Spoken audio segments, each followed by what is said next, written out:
Welcome to Beers, Balls, and where the beers are cold, the socks are loud, and the takes come with just enough hope to keep showing up. All right, World Series time. But first, just a thought. Haven't you ever wondered why it's called the World Series? I mean, it's literally 29 American teams and one Canadian team all playing each other. I mean, I know, about 30% of the players in MLB come from outside the US, and I guess that makes it almost global. Just a sport played mainly in the US with foreign participation. Kinda makes you think it's like a United Nations, but with bats. Well, it does seem like the MLB was a little bit concerned that the name World Series was going to lose its value. So they had to think about how to keep that tradition alive. It's been way too long since a team from outside the US actually competed in the World Series. Well, Toronto said, "Hold my maple syrup." The Blue Jays aren't just playing for the World Series title. They're also playing for Major League Baseball's right to keep the name World Series. And in honor of this act of bravery, this episode's Beer of the Week is milk in a bag.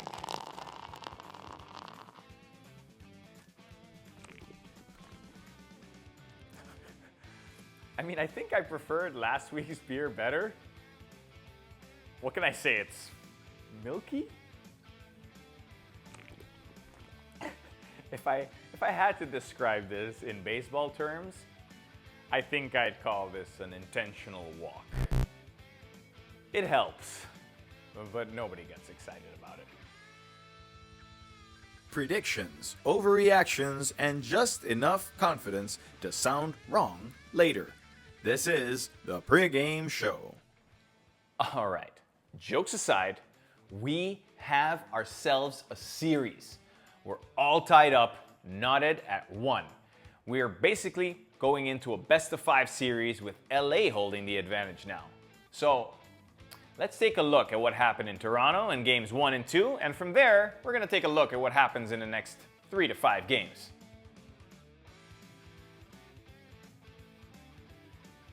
Okay, so what happened in game 1? Well, quick and easy, the Blue Jays stuck to their identity of making contact.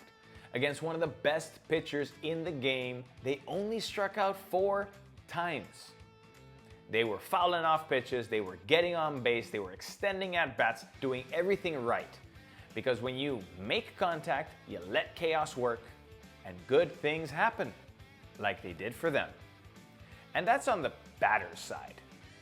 Let's switch over and not forget what PreA Savage did as a pitcher who started a game at 21 years old, game 1 of the World Series. You can't even imagine the level of pressure he was under. But PreA Savage didn't end up having such a dazzling line. But to really look at what he did, we have to look between the numbers. Sure, he pitched 4 innings. Sure, he allowed 2 runs. But how did this happen?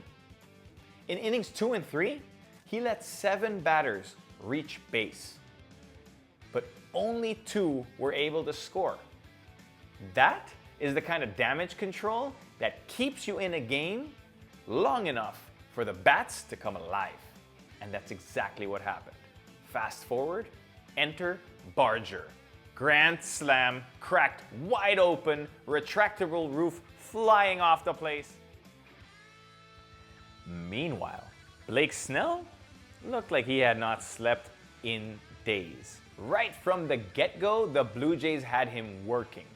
29 pitches in the first inning alone. Sure, they didn't actually score that inning, but it sure was a moral victory.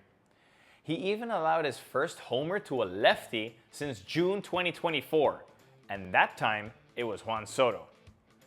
His command just wasn't there, not even for his changeup. And, well, Blake Snell lost his feel, and things got messy quick. In game 2, that was a completely different story. With the pressure of a massive payroll and keep in mind, payroll in US dollars, not Canadian, Yamamoto needed to deliver for the Dodgers, and that is exactly what he did. Now, sure, he ran into a little bit of trouble in the first and the third innings with a little bit of traffic and eventually a sacrifice fly to score the only run that the Blue Jays would get in the game. But by the fourth inning, he was in cruise control. And between the fifth and the ninth, he retired 12 straight batters without the ball ever leaving the infield. Talk about utter dominance. He didn't walk anybody either, and this is the first time since 2001 that a pitcher has gone back-to-back games in the postseason throwing a complete game. He's doing exactly what the Dodgers need, more than what the Dodgers need, more than what anybody expected, and it's just simply lovely. And on the flip side of Yamamoto, Gausman was throwing a hell of a game. He retired at some point 17 straight batters. But then, of course, the commentator has to go out and say it. Oh yeah, Kevin Gausman has retired 17 straight batters. What a dominant performance. Well, boom. Home run, tie-breaking shot by Will Smith. The commentator curse strikes again. I mean, seriously, sometimes you feel like they should learn their lesson. They should know by now. Somebody needs to give these guys a muzzle. And talking about Will Smith, well, not only did he break the rhythm of Kevin Gausman, he actually, at the end of the game, got the My Dog shirt from Big Papi. I mean, I think he already learned the lesson that if you leave the shirt behind, it's bad luck, like Addison Barger after Game 1 and then going 0 for 4. So, the fact that he kept it, that's a good sign. I'm calling it right now, Game 3, he's going to do something special. And actually, thinking about it, shouldn't Yamamoto have probably gotten that shirt? He went the whole 9 innings. Why didn't he get it? All right, so that's it for Games 1 and 2 in Toronto. Now, we're going to shift over to Dodger Stadium for the next 3. And that's going to be change in environment, change in fans.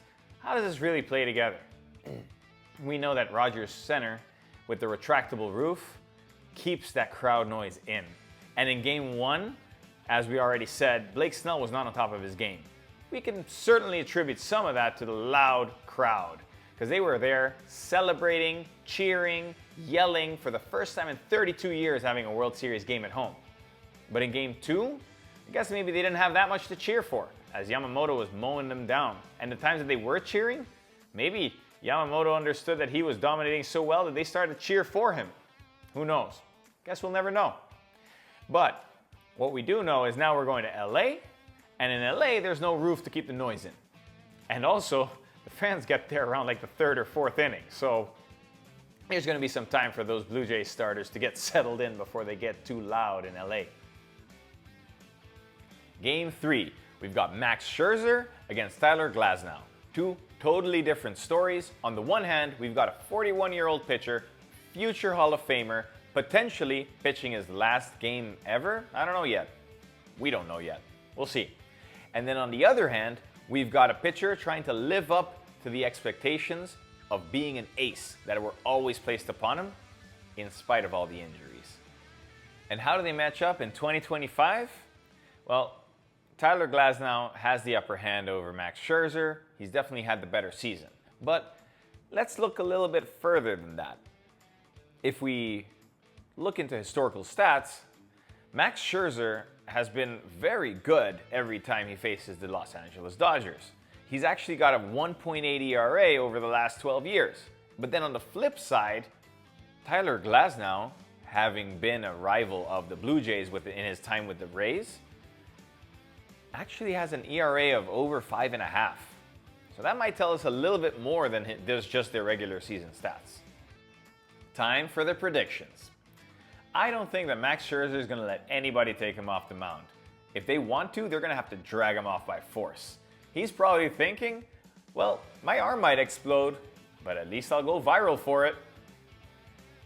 I think that Max Scherzer gives his team a chance by going 6-7 innings and keeping them right in the game. Just what the Blue Jays need for their offense to get going. And then, on the other hand, while Tyler Glasnow has had a good season and he's doing very well so far in the postseason, he's still got some demons to fight when it comes to the Blue Jays. So I don't think he's going to be able to overcome that mentally, and he's going to be getting into a little bit of trouble, a little bit of contact. I don't think he's going to let it get out of hand, but I think they're going to work him. And if they work him hard enough, they might get to the bullpen a little sooner than expected. Maybe by the 5th inning, maybe starting the 6th. And at that point, the Blue Jays have the advantage. And on the other side, we've got Bieber. That dude is amazing. He has proven over and over again to be able to perform under pressure. Have you seen his World Tour numbers? Sorry, got my Beavers mixed up. Back to Shane.